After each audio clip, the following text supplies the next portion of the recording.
the very beginning, there's been the closest possible association between the material that Julian Assange released and the anti-war movement.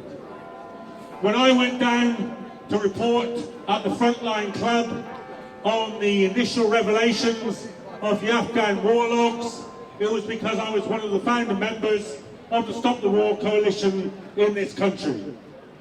It's for that reason that one of the most commonly seen interviews with Julian Assange is the one where he's just stepped off the platform at a Stop the War coalition demonstration in Trafalgar Square. And from that day to this, the anti-war movement in this country has stood solidly with Julian Assange, and for that reason, it's my pleasure to welcome a speaker from the Stop the War coalition, Shabir Akbar. Bravo! Bravo! Bravo! Thank you! Thank you, and thank you all for being out here today. The imprisonment and the torture of Julian Assange is an absolute crime. His treatment shows us with absolute clarity that we do not live in a democratic society. We do not have a free press. The message from the state is that if you dare expose their crimes, if you dare to oppose their narrative, they will bring down their full weight against you. And how much clearer can it be when the man who exposed this government's butchering of the people of Afghanistan and Iraq is languishing in prison, facing extradition and 175 years in an American cell, while the man who is responsible for the butchering of those people, the mass murderer, war criminal Tony Blair, he not only walks free, but he was rewarded with a knighthood. He continues to expand his empire by advising dictators and murderers on how to carry out their crimes. At the moment, it is no surprise that this government is pushing so hard to extradite Julian Assange, while they are also simultaneously passing laws to restrict our ability to protest, to restrict our ability to strike, to give the police and the state even more powers against us.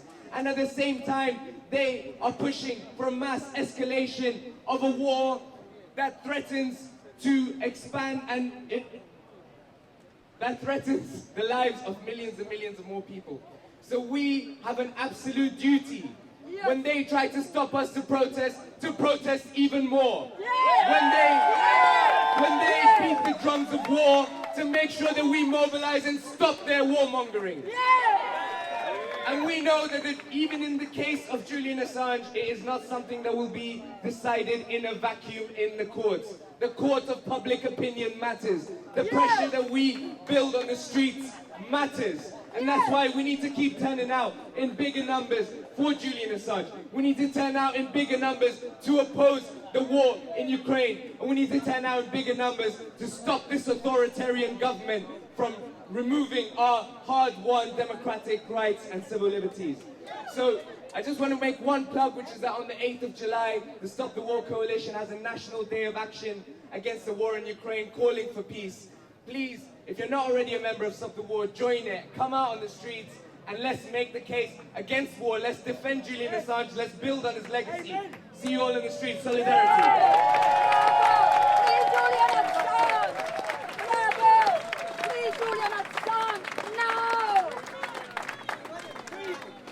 Thanks very much.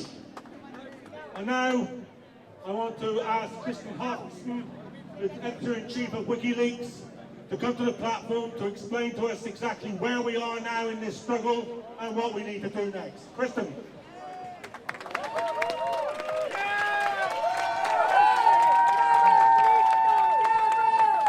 Hi everybody, thanks for being here today. I want to talk a little bit about words and lawyers. Yes, English is not my first language, so I'm fascinated about the use of language and words and how it is abused and used in the battle against justice. 13 years ago, when I started working with Julian, preparing the release of the Collateral murder video, I'm sure that all of you have seen, it struck me that they used the word engagement in a certain context. No, for me, engagement was something that had a pleasant connotation. This was the word that used when people got together and decided to tie the knot, as I think you call it, until death do them apart. But in the vocabulary of the American military, engagement, yes, it does have to do with death, but it means fatal killing. That is the engagement that the lawyers in Pentagon came up with when they drew up the rules of engagement. And those were the rules the lawyers drew up and the helicopter pilots were thinking about when they asked for permission to engage, to open fire, to assassinate Matasar Tomal, an innocent civilian who came upon the scene to save the life of an injured man, Said Sma, a word for Reuters. Permission to engage, they asked. Give us permission to engage.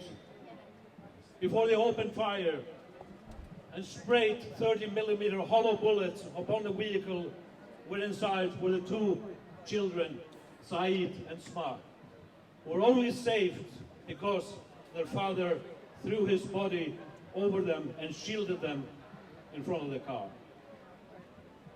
Think about these lawyers who are sitting, drawing up these documents, finding new meanings to these words.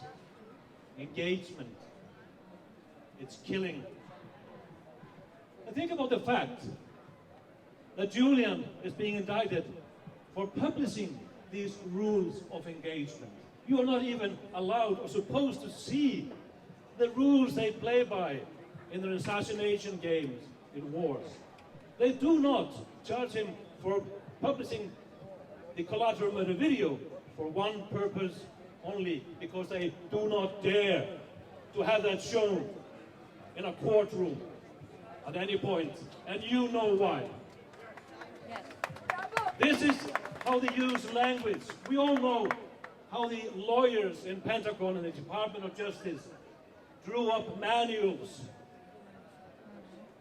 on how the military could torture prisoners.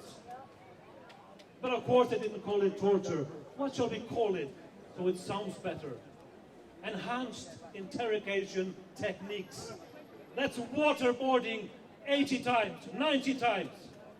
Electrocution, hanging up on the hand until you are disjointed on the arms. Torture, pure. No enhanced interrogation techniques. Bravo! Thank you! Now, I want to draw up a little scene that we came to learn about in January this year, when Mike Pompeo, former CIA director, later Secretary of State, do I have a boo? Mike Pompeo was director of CIA in 2017, and he was very hopeful that he could become the Republican nominee for election next year. So of course he published a book, his memoir, his fond memoir, from the halls of power when he was director of CIA and later Secretary of State. And think about this. He tells the story that just before Christmas 2017, he sat in a cozy atmosphere with his family. Think about this atmosphere. And the wife is preparing the dinner, I guess. There are decoration, the Christmas tree is up, the gifts on the floor. And he tells that he was sitting, browsing through and reading the manual on extrajudicial killings. Shame! That's the Christmas that Pompeo wanted and liked the most. And why is this relevant?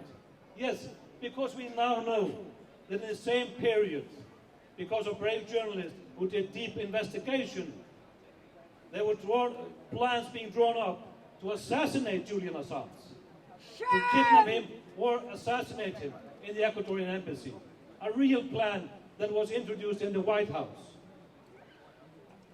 And we furthermore know this because two brave witnesses who are protected have issued statements that they knew about this plan, and poisoning was being discussed. That was what Pompeo was concocting just before Christmas 2017 by the head of the CIA. Criminal! Pompeo! Pompeo! Now, we are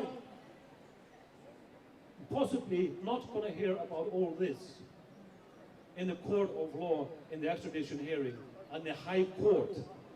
Why? Because on 6th of January, Justice Swift, as his name is Justice Swift, decided after almost 9 months of deliberation to spit out 3.5 pages of his ruling that he saw no reason for Julian Assange to have an appeal in the High Court. No ruling at all. He complained about the mass of paperwork and documents that he was pestered to go through. 200 pages, too long. It's about a man's life. That's a defense document. It should have been less. I see nothing there. The story about the plan to kidnap and kill Julian Assange?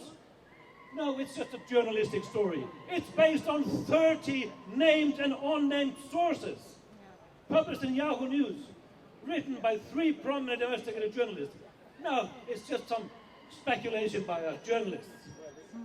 The protected witnesses who knew that there was a plan to poison Julian Assange, now not worthy of being heard in the High Court in London, said Justice Swift. And on he went in the 3.5 pages. He didn't go through any detail. He didn't bother. That document, you should read it. It clarifies for us that the entire judicial process in this country is a facade. Yes. It's a total facade. Yes, it is. It is injustice, persecution, cloaked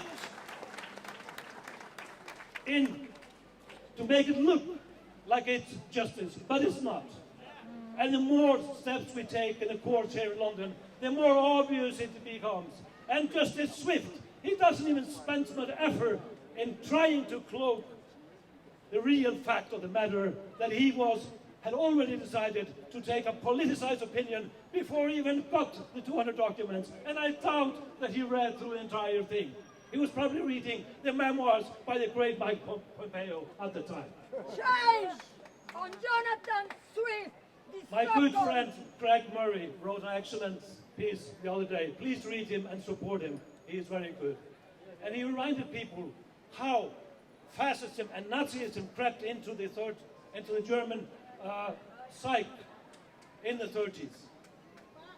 And there was no shortages of lawyers and scholars, legal scholars, to write up the justification for the wrongdoing. And at the Nuremberg trial, there was no shortage of documents, probably more than 200, as a defense document. Oh, listen, it's all in the laws. It has been passed as laws, and these legal scholars, they said I was in the right. And we got orders to do it. It's called the Nuremberg defense. It was dismissed at the Nuremberg trial. When it comes to these heinous acts, you have to be accountable, no matter what the lawyers have drawn up, no matter what the facade is. And that is what we are going to be having in mind. We are going to hold these people account. Every individual that has taken part in this persecution against Julian Assange. Do not forget that. We will get history, if not history, to judge these people, and they will be spat on. We will win this! The sons and daughters and granddaughters and grandsons, they will be ashamed of the legacy of those individuals in the court, in the entire bloody corrupt system who took part in this persecution. But we are almost running out of time. We need to save a man's life. We need to save journalism. We need to act now, and we cannot stay silent. We need to scream out from the top of our voice. Stop this! No extradition! Free Julian Assange!